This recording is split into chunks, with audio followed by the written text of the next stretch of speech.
Assalamualaikum warahmatullahi wabarakatuh. Perkenalkan, nama saya Syahratul Aini. Di sini saya akan melanjutkan tugas video saya, wawasan ilmu farmasi. Nah, pada kesempatan kemarin saya telah membahas tentang apa itu farmasi, dan sekarang saya akan membahas tentang apa itu obat dan penggolongan obat. Nah, apa sih itu obat?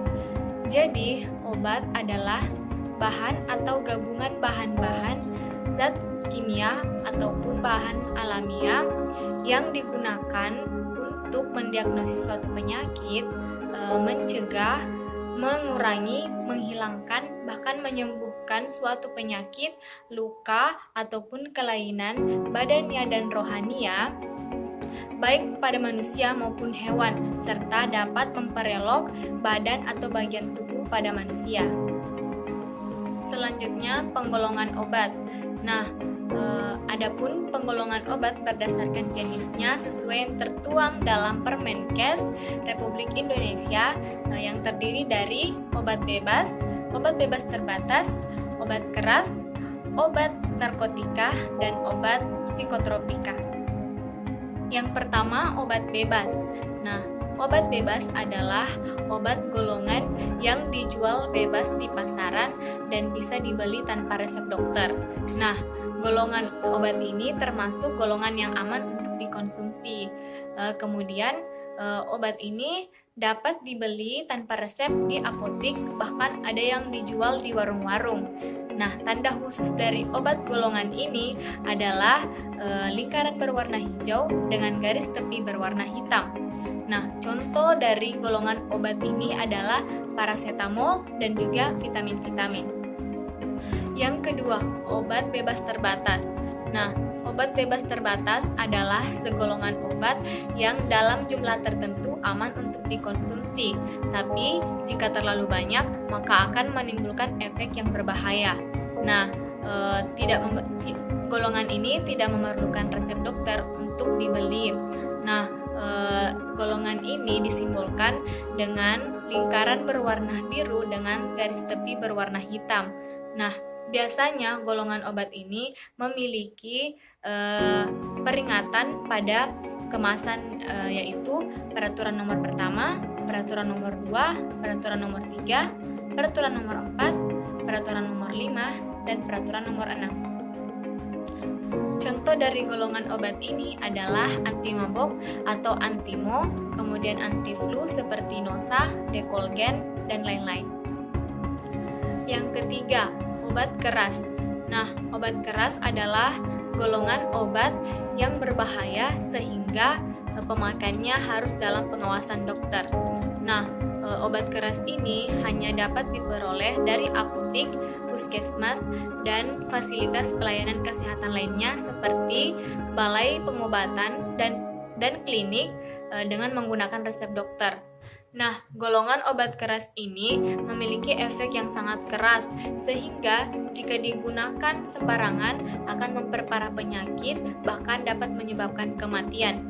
Nah, obat golongan keras ini disimbolkan dengan lingkaran berwarna merah dengan garis tepi berwarna hitam dan terdapat huruf K di tengahnya.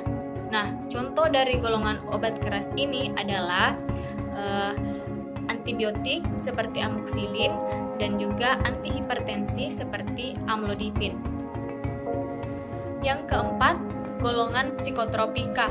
Nah, golongan psikotropika adalah golongan obat secara alamiah maupun buatan yang berkhasiat untuk memberikan pengaruh secara selektif pada sistem saraf pusat dan menyebabkan perubahan pada aktivitas mental dan perilaku.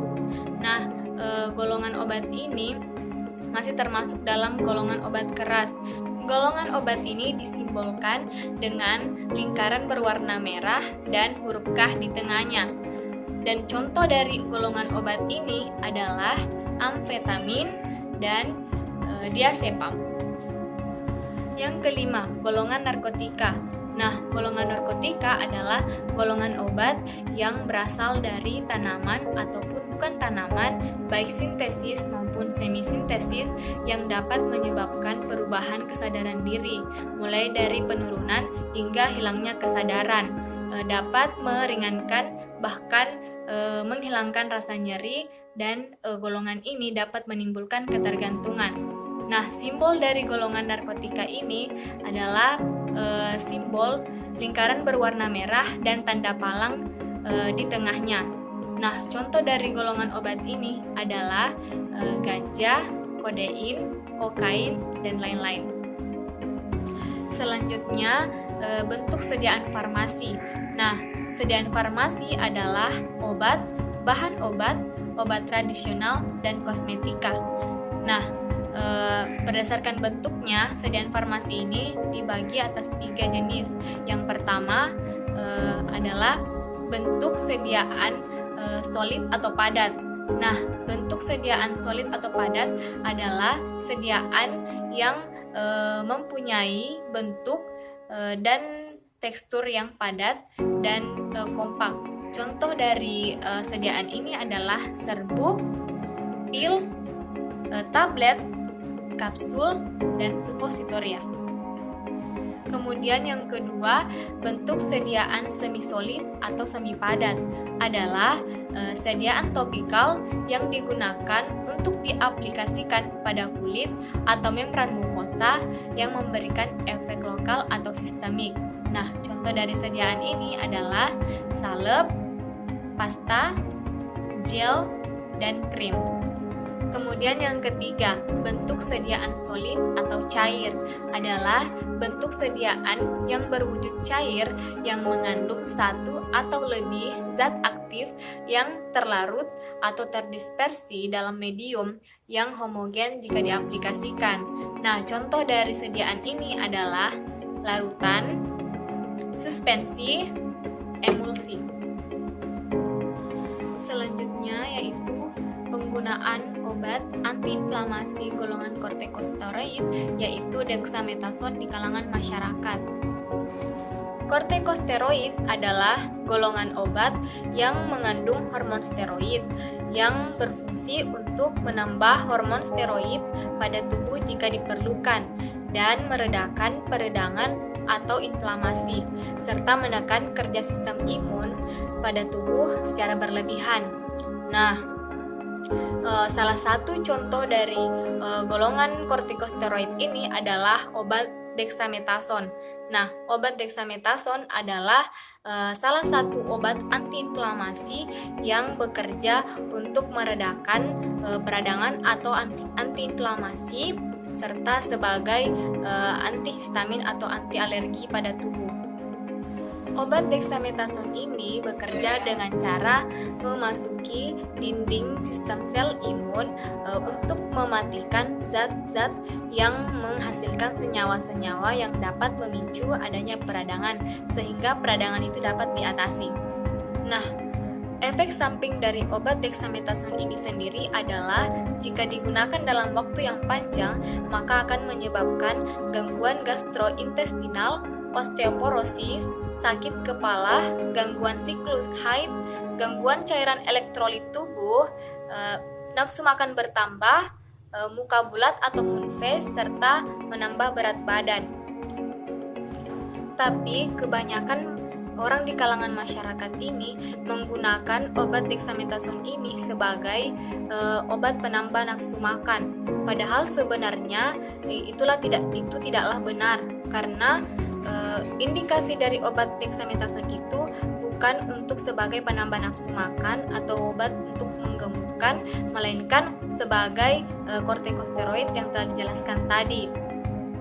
Nah, mengapa pada saat dikonsumsi dexamethasone ini menimbulkan nafsu makan dan dapat menggemukkan? Itu karena diakibatkan dari efek samping penggunaan obat dexamethasone itu sendiri, di mana akan terjadi gangguan distribusi lemak pada tubuh, di mana lemak ini akan terkumpul secara berlebihan di bagian depot lemak. Contohnya seperti bagian leher, bagian belakang, dan pada bagian muka. Itulah yang menyebabkan terjadinya kenaikan badan. Nah, sebenarnya mengkonsumsi dexamethasone ini tidaklah baik, apalagi kita ketahui seperti yang dijelaskan tadi, efek samping yang akan ditimbulkan jika dikonsumsi dalam jangka waktu yang panjang. Nah, apakah bisa penggunaan obat ini dihentikan jika terlanjur telah lama mengkonsumsinya? Iya, bisa dengan cara mengurangi secara perlahan-lahan dosis dari dexamethasone ini yang biasa digunakan. Misal, jika kita selalu menggunakannya 3 kali sehari, maka dosisnya harus diturunkan secara perlahan-lahan. Seperti misalnya dalam sehari kita hanya mengkonsumsi sampai nanti kita terbiasa dalam mengkonsumsi dalam dosis yang rendah atau bahkan tidak akan mengkonsumsinya lagi. Nah, diharapkan untuk masyarakat agar dapat menggunakan obat sesuai dengan indikasinya. Nah, mudah-mudahan ilmu ini dapat bermanfaat. Dan sekian dari materi yang dapat saya sampaikan pada video ini. Mudah-mudahan bermanfaat untuk kita semua. Saya akhiri dengan ucapan Assalamualaikum warahmatullahi wabarakatuh. Jangan lupa like, komen, dan subscribe.